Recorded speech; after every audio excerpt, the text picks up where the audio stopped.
Good morning. Let us learn simple past tense today, right? So simple past tense is the fifth tense. Simple past tense.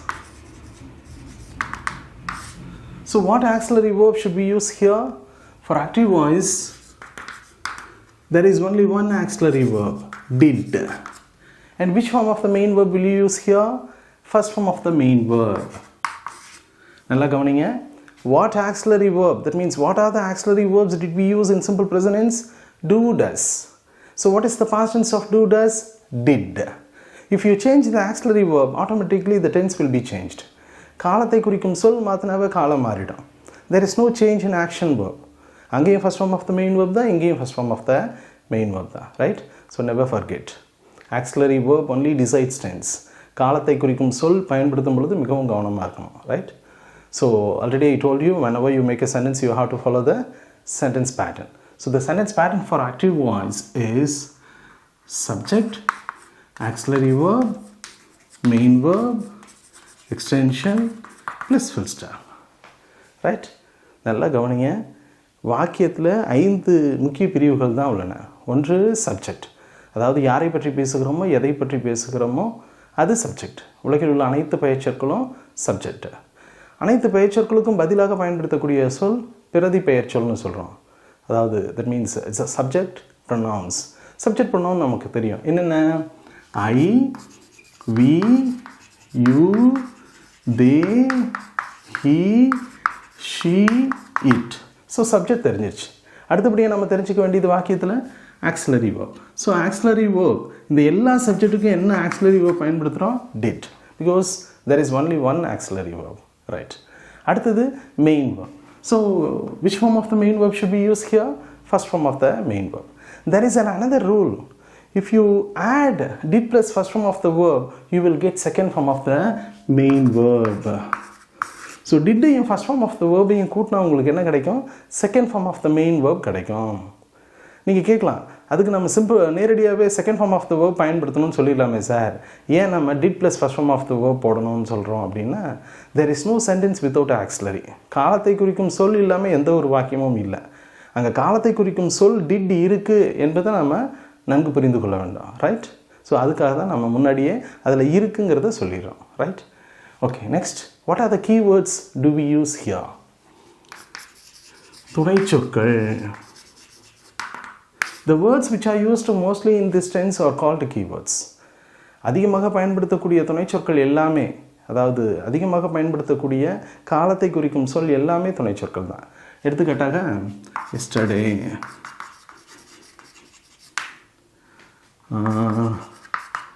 last year, last month, last week, last night, etc.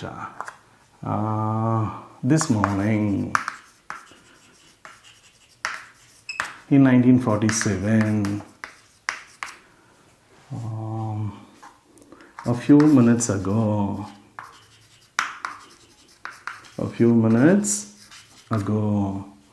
the day before yesterday, so இந்த மாதிரி துணைச்சொற்கள் அப்படி நீண்டு கொண்டே போகும், right?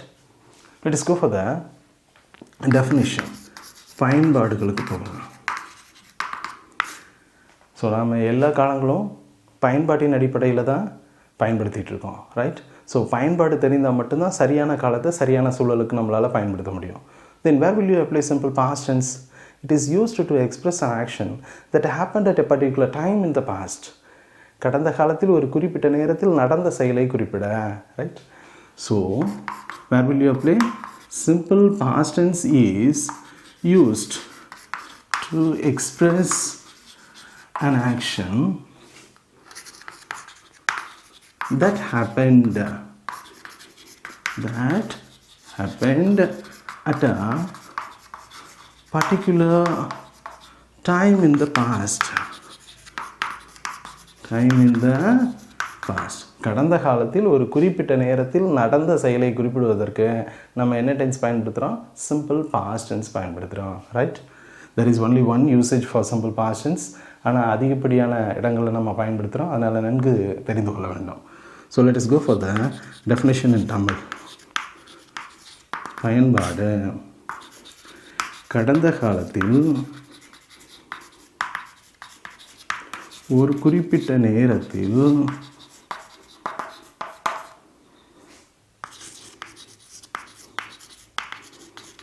நடந்த செயலை குறிப்பிட.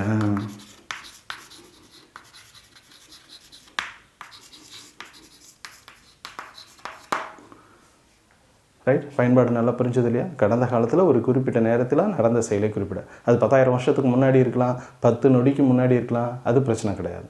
ஆனால் ஒரு குறிப்பிட்ட நேரத்தில் கடந்த காலத்தில் முடிஞ்சதா, நடந்ததா, அப்படி நடந்திருந்தால் அதை குறிப்பிடுவதற்கு நம்ம என்ன டென்ஸ் பயன்படுத்துகிறோம்? Simple past tense. Right, let us go for example. நான் இன்று காலை 5 மணிக்கு எழுந்தேன். நான் இன்று காலை 5 மணிக்கு எழுந்தேன் அல்லது கண் விழித்தேன். ரைட், ஸோ யார் எழுந்தது? Before you speak and write a sentence you have to decide voice first and then tense. So there are 2 voices, active voice and passive voice. Active voice முடிச்சிட்ட பிறகு நம்ம பாசிவ் வாய்ஸ்க்கு போவோம். அப்போ பாசிவ் வாய்ஸ் பார்த்துக்கலாம். So எந்த ஒரு வாக்கியம் பேசுவதற்கும் எழுதுவதற்கும் முன்னர் அது செய்வினையாக செயற்பாட்டு வினையான்னு பார்க்கணும். ஏன் அப்படின்னா செய்வினைக்கு தனி சூத்திரம் இருக்குது, செயற்பாட்டு வினைக்கு தனி சூத்திரம் இருக்குது. ரைட், இப்போ இது செய்வினை, ஏன்னா எழுந்த செயலை செய்தது நான், அதனால் இது active voice. Then we have to follow this formula. Right, so when you make a sentence, if you follow the sentence pattern, the making of the sentence is so easy. Right, and it will be correct too. Right, so யார் எழுந்தது? நான். So I வந்தால் என்ன போடணும்? Subject போட்டாச்சு. அடுத்தபடியாக auxiliary verb. Auxiliary verb என்ன? Did. So I did போட்டாச்சு. அடுத்தபடியாக என்ன பண்ணணும்? Main verb. So first form of the main verb. நான் என்ன செயல் செய்தேன்? எழுந்தேன். எழுங்கிறதுக்கு என்ன இங்கிலீஷில்? வேக்கப். கண் விழிக்கிறதுக்கு வேக்கப், படுக்கையிலேருந்து எந்திரிக்கிறதுக்கு கெட்டப், எது வேணால் போடலாம். ஸோ இப்போது வேக்கப்.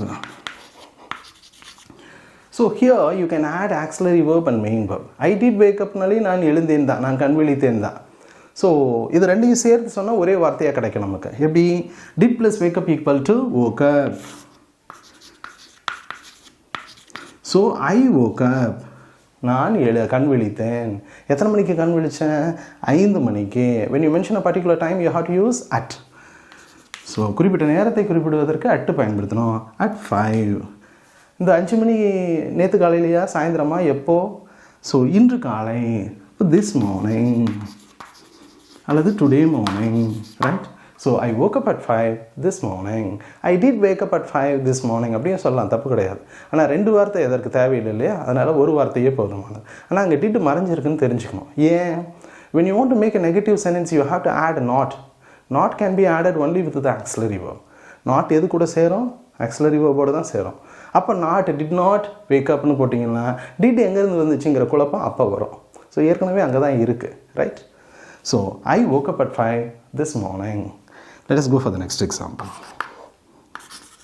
நாம் 1947 சுதந்திரம் பெற்றோம். ஸோ நம்ம எப்போ சுதந்திரம் பெற்றோம்? 1947. ரைட், ஸோ சுதந்திரம் பெற்ற செயலை செய்தது நாம், அதனால் இது active voice. Then we have to follow that pattern. So நாம்க்கு என்ன இங்கிலீஷில்? வி வந்தால் என்ன பண்ணணும்? Auxiliary verb did. ஒரே ஒரு ஆக்சிலரி வேர்ப் தான் இருக்குது, டிட். ரைட், டிட் போட்டாச்சு. போட்டு தான் மனசுக்குள்ளார வச்சுக்கிறோம். ஏன்? சேர்த்து தானே போட போகிறோம், அதனால் போட்டு தான் மனசுக்குள்ளார வச்சுக்கிறோம். ரைட், இங்கே என்ன செயல் செய்தது? நாம் பெற்றோம். பெறுதலுக்கு என்ன இங்கிலீஷில்? Get. Did plus get equal to got. So auxiliary verb டிட்டையும் first form of the main verb கெட்டையும் கூட்டினா நமக்கு என்ன கிடைக்கும்? Second form of the main verb got கிடைக்கும். ரைட், ஸோ வி காட், நாம் பெற்றோம். எதை பெற்றோம்? சுதந்திரம் பெற்றோம். சுதந்திரத்துக்கு என்ன இங்கிலீஷில்? Freedom. So we got freedom. நாம் சுதந்திரம் பெற்றோம். எப்போது? 1947. So when you mention a year you have to use in. வருடத்தை குறிப்பிடுகிற பொழுதும் மாதத்தை குறிப்பிடுகிற பொழுதும் என்ன பயன்படுத்தணும்? இன் பயன்படுத்தணும். So we got freedom in 1947. We got freedom in 1947. Right, So let us go for the next example. Okay. நீ வகுப்பில் இன்று காலை கூச்சலிட்டாய். ஸோ யார் கூச்சலிட்டது? நீ. ஸோ கூச்சலிட்ட செயலை செய்தது நீ என்பதனால் இது ஆக்டிவ் வாய்ஸு. ஸோ சப்ஜெக்ட் யார்? யூ. யூ வந்து என்ன பண்ணணும்? ஆக்சிலரி வெர்பு டிட் போட்டாச்சு. போட்டால் தான் மனசுக்குள்ளார வச்சுக்கிறோம். ஸோ என்ன செயல் செய்தாய்? கூச்சலிட்டாய். கூச்சலிடுறதுக்கு என்ன இங்கிலீஷில்? Shout. So did plus shout equal to shouted. So you shouted. நீ கூச்சலிட்டாய். ரைட். யூ ஷவுட்டட்னா என்ன அர்த்தம்? நீ கூச்சலிட்டாய். ரைட். சரி, எங்கே கூச்சலிட்ட? வகுப்பில், வகுப்பறையில். வகுப்புக்கு என்ன இங்கிலீஷில்? Classroom. வகுப்புக்கு என்ன இங்கிலீஷில்? Class or classroom. Classroom is a common noun. To make a common noun into a proper noun, you have to use the. ஏதோ ஒரு வகுப்பறையில் சத்தமிடலை, ஒரு குறிப்பிட்ட வகுப்பறையில் சத்தமிட்ட, அதனால the classroom. Classroom is a marked place. When you mention a marked place, you have to use in. So you have to use the preposition in, right? So you shouted in the classroom. எப்போ சத்தம் போட்ட? இன்று காலை. So this morning. இன்று காலைக்கு என்ன இங்கிலீஷில்? this morning, right? So you shouted in the classroom this morning, right? So let us go for the fourth example. அவர்கள் கடந்த வாரம் அந்த படத்தை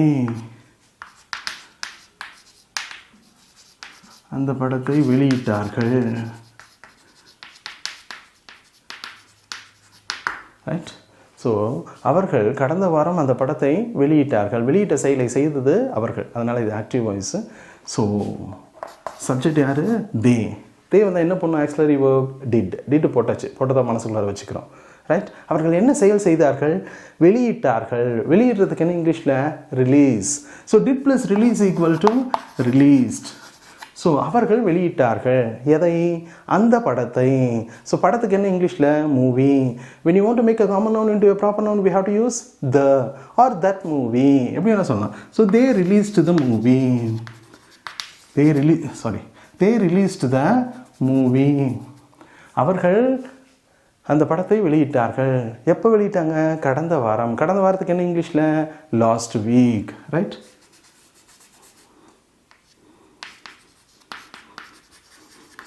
So they released the movie last week, right? So let us go for the next example. Okay. அவர் சென்ற ஞாயிறன்று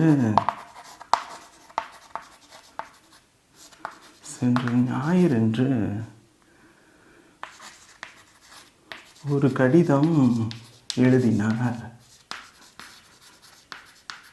அவர் சென்ற ஞாயிறன்று ஒரு கடிதம் எழுதினார். எழுதிய செயலை செய்தது யார்? அவர். அதனால் இது என்ன வாய்ஸ்? Active voice. ஸோ அவருக்கு என்ன இங்கிலீஷில்? ஹீ வந்து என்ன பண்ணும்?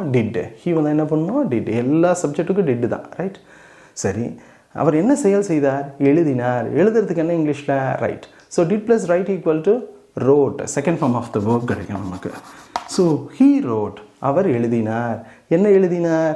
ஒரு கடிதம் எழுதினார். ஸோ கடிதத்துக்கு என்ன இங்கிலீஷில்? Letter is a common noun, right?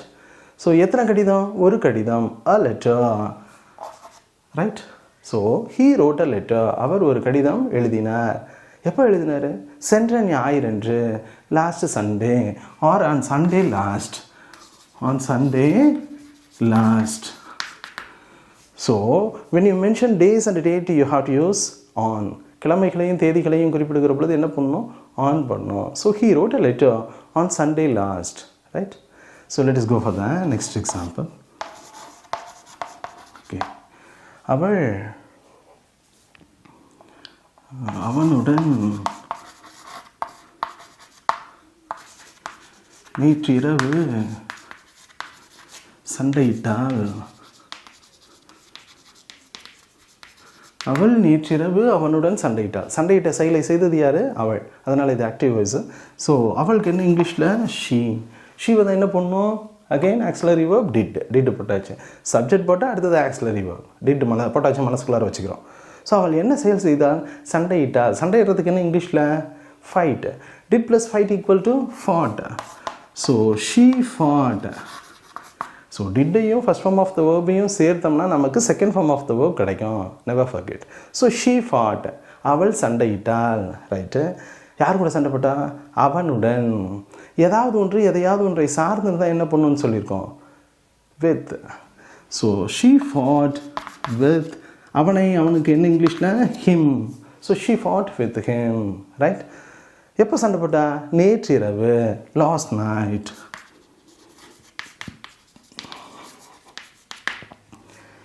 Right? So let us go for the next example. Okay. நாய் அவனை நேற்று மாலை கடித்தது. நேற்று மாலை கடித்தது. ஸோ எது கடித்தது? நாய். கடித்த செயலை செஞ்சது நாய் தான். அதனால் இது என்ன வாய்ஸு? Active voice. ஸோ நாய்க்கு என்ன இங்கிலீஷில்? டாக். ஏதோ ஒரு நாய் கடிச்சிருச்சு அப்படின்னா அ டாக். ரைட். குறிப்பிட்ட நாய்க்கு கடிச்சது அப்படின்னு அந்த நாயை பார்த்து சொன்னோம்னா த டாக். இப்போ இந்த இடத்துல ஏதோ ஒரு நாய், அப்போ டாக். ரைட். ஸோ கடிக்கிறதுக்கு என்ன இங்கிலீஷில்? டாக் போட்டாச்சு, இட்டு போட்டாச்சு. அடுத்தது என்ன பண்ணோம்? சப்ஜெக்ட்டுக்கு அப்புறம் ஆக்சிலரி வேர்ப். ஸோ டிட்டும் போட்டாச்சு. இட்டு வந்தால் என்ன பண்ணணும்? Did. Right. Dog is considered as it. So did. கடிக்கிறதுக்கு என்ன இங்கிலீஷில்? Bite. Did plus bite equal to bit. So a dog bit அப்படின்னா ஒரு நாய் கடித்தது. யாரை கடித்தது? அவனை கடித்தது. அவனைங்கிறதுக்கு என்ன இங்கிலீஷில்? Him. Object pronoun. So a dog bit him. எப்போ கடிச்சிச்சு? நேற்று மாலை. So last evening. Right. So let us go for the next example. Right. தலைமை ஆசிரியர் இன்று காலை பள்ளியில் கொடியேற்றினார்.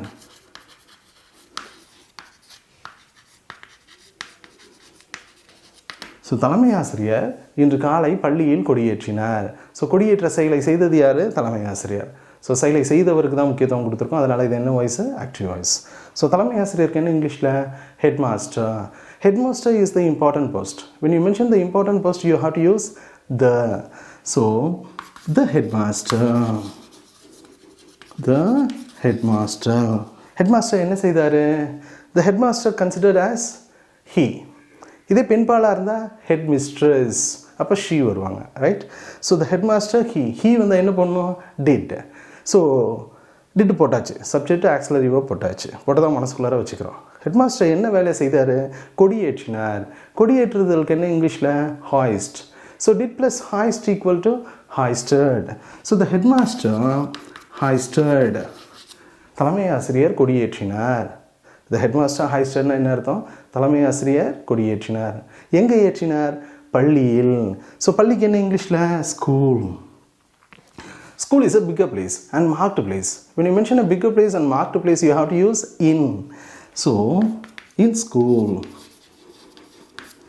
So, the headmaster hoisted. Sorry.